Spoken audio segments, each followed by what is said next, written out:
Halo saudara-saudara, jumpa lagi dengan saya di sini, komentator gadungan yang hadir di sini untuk membahas semua yang berkaitan dengan sepak bola, dengan olahraga.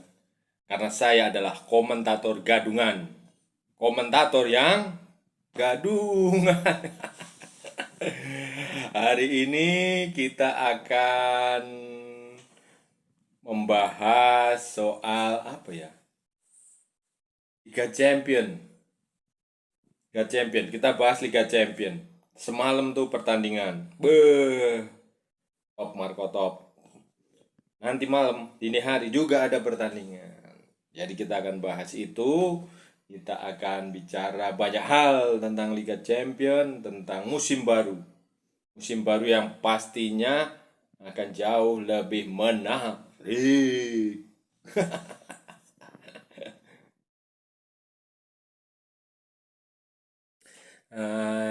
Jadi begini. Dini hari tadi itu, waduh, kita lihat semalam ada tim besar, semua banyak tim besar bertanding. Ada Chelsea, ada Manchester City, ada Juventus, ada PSG, ada apa lagi ya? Ada Milan, AC Milan, ada banyak dah. Ada yang senang, ada yang sedih. Kita mulai dari yang apa ya? Yang senang dulu atau yang sedih dulu? Yang senang jelas lah itu ada Erling Haaland ngegolin lagi, gokil. Terus Kylian Mbappe PSG bikin Juventus merana. Kombinasinya dengan Neymar tuh begini. Kayak kalau main PS one two itu ya one two tek tek umpan gol pertama, gol kedua juga sama tuh. One two juga sama si yang orang Maroko itu dari Real Madrid itu siapa? Hakimi, Akraf Hakimi itu juga keren. Holland itu juga keren. Jadi ini ramalannya ini bukan ya bukan ramalan lah. Ini memang faktanya sekarang ini ke depan ini dalam 1, 2, 3, 4, 5, 6 tahun ke depan. Ini persaingannya bukan lagi Abang Dodo sama Kakak Messi, bukan. Bukan lagi Cristiano Ronaldo sama La Pulga, bukan. Persaingannya adalah Erling Haaland dengan Kylian Mbappe. Umurnya nggak beda jauh lah. Kemampuannya nggak beda jauh. Posisinya di depan tukang cetak gol nggak beda jauh. Klubnya ya Man City satu, PSG. Man City dan PSG ini diramalkan. Ini banyak di bursa taruhan ya, bursa taruhan. Oh, saudara-saudara nggak boleh bertaruh. Itu haram, terlarang, haram. Tidak boleh berjudi di Indonesia. Tidak boleh. Kau taruhan kecil-kecilan ya dengan teman nggak pakai duit juga nggak apa-apa lah. Nah, itu ramalannya, prediksinya di bursa-bursa di Eropa sana, di Inggris, di Jerman, di macam-macam itu negara maju itu, negara yang maju ya di sana ya Eropa ya. Itu adalah eh, Manchester City bakal jumpa PSG di final. Itu ramalannya, prediksinya. Kalau itu terjadi ya salah satu akan ada juara baru kan, sudah pasti. Man City tahun berapa itu kalah di final sama Chelsea. PSG juga tahun berapa itu kalah sama Bayern yang waktu tanpa penonton itu zaman edisi Covid. Nah, itu dua-dua tim itu diramal. Nah, semalam si Man City main di kandangnya Sevilla, Spanyol, menang. Mainnya juga gokil. PSG lawan Juve raksasa Italia, La Vecchia Signora, menang juga. 2-1 kalau berapa itu? Itu kalau aduh kalau dia lebih beruntung bisa lebih banyak gol itu, tapi ya memang 2-1, 2-0, 1-0 di Liga Champion tuh itu berharga. Berharga sekali karena ini bukan kompetisi kaleng-kaleng kayak liga di negara kita.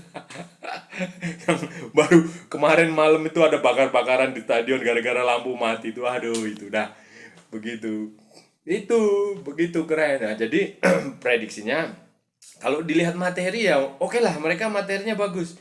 Man City ya, Holland itu ada di situ. Kevin De Bruyne, oh itu juga itu tukang asis paling terbaik di Liga Premier saat ini nih, di Premier League itu si kakak Kevin itu, Kevin De Bruyne. Terus dia punya belakangnya juga solid. Ada Ben Diaz, ada kipernya Ederson, tengahnya juga ada, masih ada si itu yang orang Portugal itu, Bernardo Silva, ada Ilkay Guendongan, ada banyak lah, ada Johnston, ada Kyle Walker di belakang. Baru beli Akanji juga, Manuel Akanji dari Swiss, pemain Swiss dari Borussia Dortmund. Terus PSG juga sama, Messi. Messi ini trio di depan ini, Messi, Neymar, Mbappe. Apa ya singkatannya ya? Messi, Neymar, Mbappe, NMM ya. Ya itulah. Itu juga ya harusnya mereka bisa, karena Messi musim lalu dia loyo kan. Dia bilang, "Lah saya gimana saya mau main bagus, orang saya sebelum awal musim itu masalah datang bertubi-tubi kan, ada di Barcelona, dia pindah juga ke PSG, jadi nggak ada waktu latihan lah. Beda dengan musim ini dia ikut pre-season ke Jepang, dia ikut uji coba di banyak-banyak tempat, dia ikut main dari awal, dia ikut latihan dari pro. Jadi begini saudara ya, tak kasih tahu ya, bagi pemain itu latihan di awal musim itu penting. Jadi sehebat apa pemain itu, kalau dia nggak ikut latihan, dia itu rugi besar. Karena apa? Karena itu akan menyamakan persepsi dengan pelatih, dengan rekan-rekan dia, terus akan mengasah kerjasama secara fisik, secara mental itu bagus. Jadi kalau Anda lihat Bang Dodo sekarang lagi loyo, ya itu konsekuensi dari beliau yang tidak ikut pramusim, tidak ikut tur ke Thailand sama Thailand sama mana itu? Australia. Dan waktu itu kan dia ribut mau pindah, itu konsekuensi. Jadi itu nanti mungkin tahun depan lah. Ya, kalau MU bisa lolos Liga Champion, kalau di liga itu lagi, Liga Malam Jumat. Ya gitu. Jadi begitu. Jadi prediksinya ya memang layak sih memang, kalau dan saya menurut komentator gadungan juga paling akan ada final. Baru setelah itu ada Madrid, ada Bayern, ada macam-macam itu di level, di grade-grade selanjutnya. Tapi kurasa mereka akan final. Madrid mungkin performanya udah ya oke lah, dia masih main. Apalagi Benzema semalam cedera tuh. Semalam cedera waktu Madrid lawan apa ya? Lawan Glasgow Celtic, Scotland. Klubnya itu Virgil van Dijk dulu, sama itu Amido Balde. Pemainnya, mantan pemainnya Persebaya dulu. Jadi mungkin mungkin begitu. Jadi kalau mau bertaruh bisa bertaruh itu Man City atau PSG.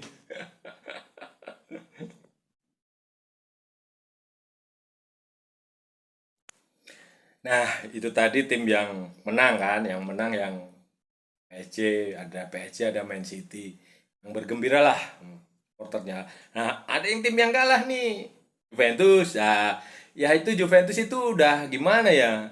Di domestik juga mainnya jelek. Terus dia sial ketemu PSG.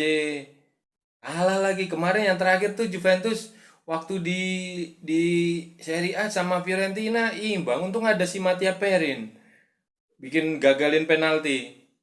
Penaltinya siapa itu, yang Luka Jovic apa siapa itu yang dari Eintracht Frankfurt itu. Nah itu semalam ya Luka Jovic Mattia Perin main lagi, tapi ya karena itu kolaborasi Neymar sama Mbappe itu kayak gitu, ya mau tidak mau ya wajar kalau dia kalah. Terus itu bikin juga kekalahan itu semakin bikin tagar itu tuh, kalau yang di Indonesia kan rame tuh biasa out lah, itu juga tuh di Itali tuh si Allegri out. Nah, tahu gantinya siapa? Gak ada itu, Zidane katanya mau Zidane itu rumornya, ya kita lihat aja lah. Terus yang nggak, yang sama juga out itu si Thomas Tuchel Chelsea tuh, semalam kalah sama itu siapa, Dinamo Zagreb. Dinamo Zagreb, klub elit dari Kroasia. Dan bayangin aja saudara-saudara, itu pemain yang dibeli dengan harga mahal itu si Wesley Fofana. Dari Leicester City barusan di transfer window akhir hari terakhir itu. Waduh. Oh, banyak yang bilang mainnya kayak kakek-kakek, nggak bisa lari. Coba itu kau lihat, sprint, dia kalah sprint kan? Bayangin, gila itu. Waduh, kayak begitu. Aduh, itu bikin malu dan itu banyak yang kecewa, supporter Chelsea pada kecewa karena ya itu, ini harganya mahal tapi kok mainnya kayak gini. Apa jangan-jangan lagi cedera. Padahal tuh Wesley Fofana tuh itu harus kita akui jempol tuh, salut. Jadi waktu tahun musim kemarin dan musim-musim sebelumnya, dia musim 2 musim lalu apa musim kemarin, dia sempat jadi ini, jadi pembicaraan banyak orang karena dia tetap berpuasa saat bermain. Itu salut banget. Brendan Rodgers pelatihnya dia yang ngungkapin itu. Jadi dia pertandingan itu waktu itu masih sore lah kan, kalau di Inggris kan kalau buka puasanya itu bisa malam tuh karena matahari terbenamnya bisa jam 10 jam 9. Kalau musim panas jam, ya pokoknya malam lah itu. Beda sama Indonesia kan maghrib tuh jam 6. Nah itu dia main. Nah Wesley terus begitu buka itu baru dia minum begitu. Dan itu dapat acungan jempol dari banyak orang, salut. Nah tapi sayangnya waktu semalam tuh dini hari malam dia main malam jam 23, hampir jam 12 ya. Jam 12 tuh jelek mainnya. Dan bukan hanya si Wesley Fofana, hampir semua pemain Chelsea jelek. Aubameyang yang dia gadang-gadang bisa jadi solusi penyerang, sama aja. Dia dapat nomor 9 dan itu kutukan. Ya, ya gimana ya, nomor 9 di Chelsea itu selalu kutukan. Itu udah nggak ada pemain yang bisa striker ya, striker nomor 9. Makanya si Sterling nggak mau pakai nomor 9. Itu udah kayak gimana ya. Sekarang dipakai sama Aubameyang dan lihat semalam tuh. Dia cuma dapat satu peluang ngegolin waktu umpan dari apa ya? Mason Mount atau siapa itu? Apa Ben Chilwell? Offside si Bennya ini yang sebelum jadi offside itu, sebelum diumpan itu dia offside, offside-nya tipis.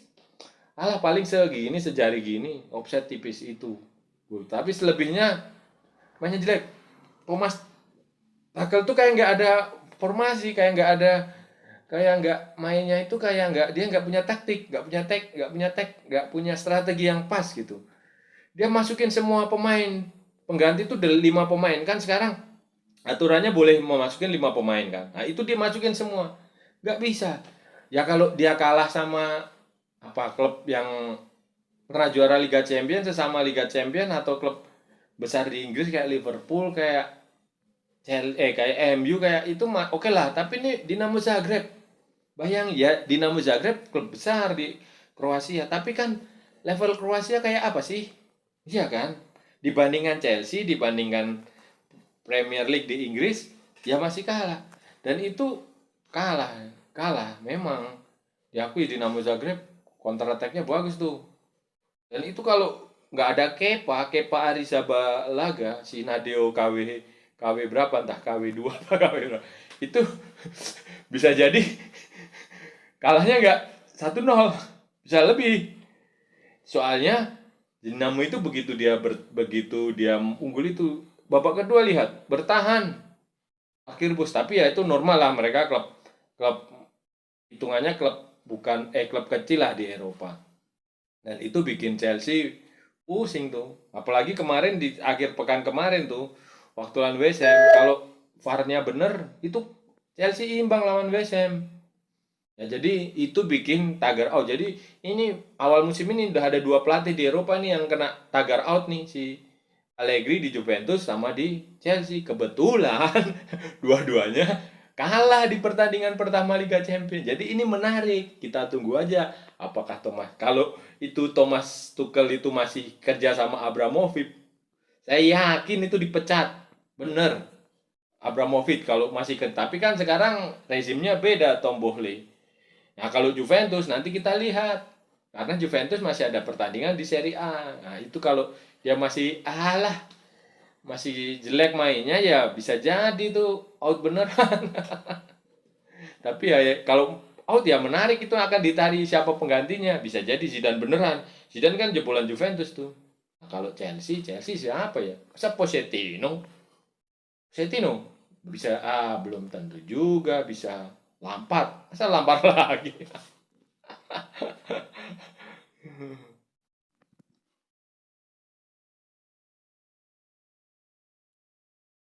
Nah, pertandingan tadi dini hari tadi selain Man City yang pesta gol 4-0 ya, 4-0 ya, 4-0 atau berapa itu? Pokoknya besar lah.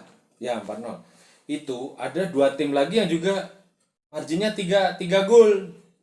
Real Madrid sang juara bertahan di kandangnya Glasgow Celtic. Waduh, gila. Glasgow Celtic itu kalau main di kandang itu supporternya atmosfernya itu gila. Mereka supporternya bener-bener supporter kreatif lah. Kayak BCS di Sleman itu kayak gitulah, mungkin lebih lah. Itu gila itu. Wah, itu Madrid mainnya santai dan padahal saya juga heran. Ancelotti itu jarang main tiki taka, tapi semalam tuh dia main tiki taka. Golnya Vinicius tuh juga, waduh. Terus yang jangan lupa main di itu dia mainnya bagus pokoknya. Dan itu siapa? Eden Hazard. Nah, Eden Hazard juga gokil mainnya.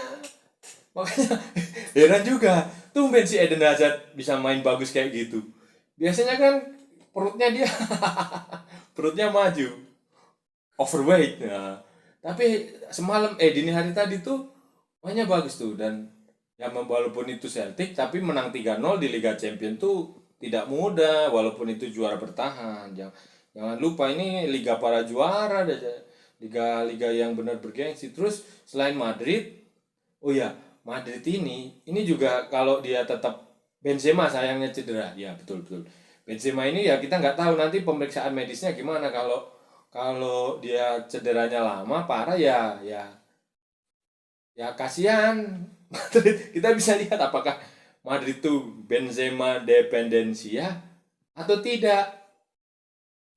Soalnya ketergantungan kepada Benzema itu kalau klub besar seperti Madrid ya harus dihilangin. Itu akan kita lihat nanti, paling nanti hari ini hari besok udah ketahuan tuh dia cederanya kayak apa. Kalau cedera ringan ya paling istirahat seminggu 2 minggu.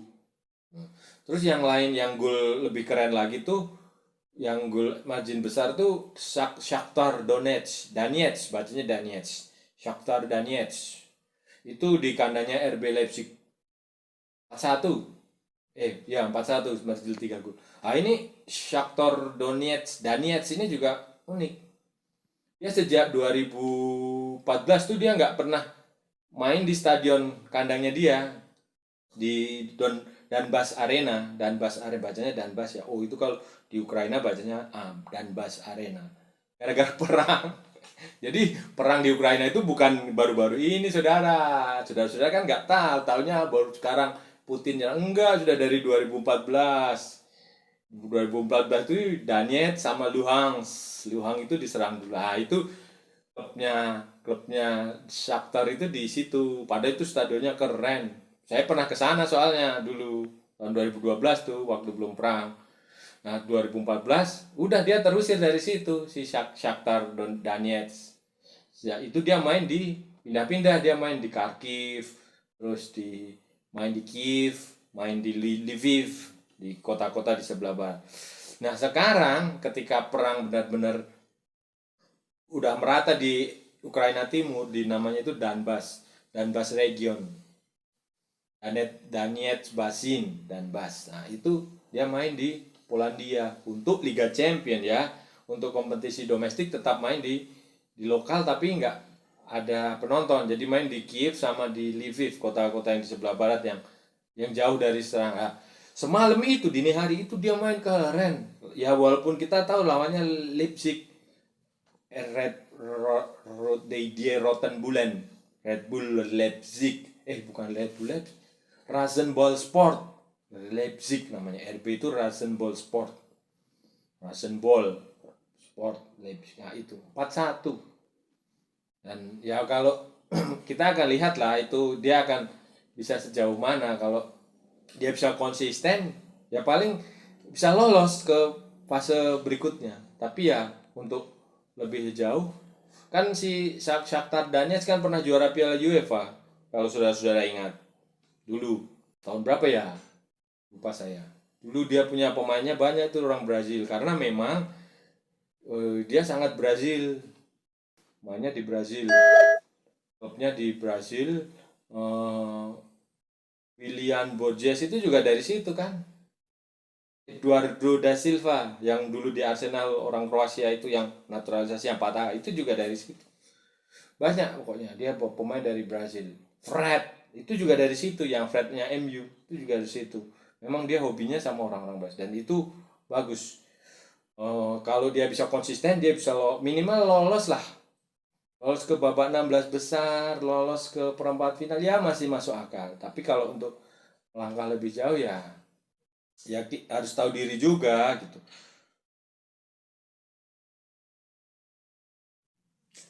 Oke, jadi kira-kira begitu saudara-saudara. Kita sudah ngobrol panjang lebar.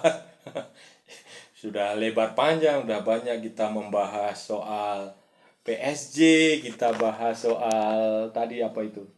Out out out. Chelsea yang kacau, Juventus yang kalah. Kita juga udah bahas Madrid tuh yang menang besar. Kita bahas Man City, jangan lupa Man City calon juara kayaknya. Terus kita juga udah bahas Shakhtar Donetsk yang dia main di ya tandang kan, semalam tandang. Nanti kalau dia kandangnya di Polandia, kayaknya di Gedang atau di Warsawa gitu. Tapi dia pokoknya nggak akan bisa main di negaranya karena nggak ada penerbangan di sana. Pak Jokowi aja dulu waktu kunjungan naik kereta kan. Nah, itulah. Jadi ini akan menarik karena ini baru pekan pertama, masih ada pekan kedua, masih ada pertandingan juga masih belum semuanya main kan, masih ada grup neraka tuh yang grup C, ada Barca, ada Victoria Pilsen, ada Inter Milan, ada siapa tuh Bayern, itu masih akan main. Jadi ini pasti akan menarik, musim ini akan menarik, apalagi akan ada Piala Dunia. Jangan lupa yang seperti yang pernah saya bilang beberapa waktu hari lalu, Piala Dunia ini kacau, bikin orang pusing karena mainnya bukan di Juni Juli tapi main di November Desember di tengah musim. Jadi orang akan berpikir apa ya, ya pemain akan fokus, pemain yang di timnas dia akan pikir apa, konsentrasinya akan terpecah. Kalau dia main total di Liga Champion, main di Liga lokal, cedera, dia nggak bisa main di ya dunia dong. Tapi kalau dia berusaha main terpilih ke Piala Dunia tapi dia liga lokalnya jelek, di Liga Champion jelek juga sama aja. Belum tentu kepilih. Ya itulah makanya dilema. Tapi ya itulah begitu namanya hidup ini. Jadi ya begitu aja ya saudara-saudara. Sampai jumpa lagi di lain kesempatan dengan tema-tema yang lain, dan jangan lupa salam olahraga.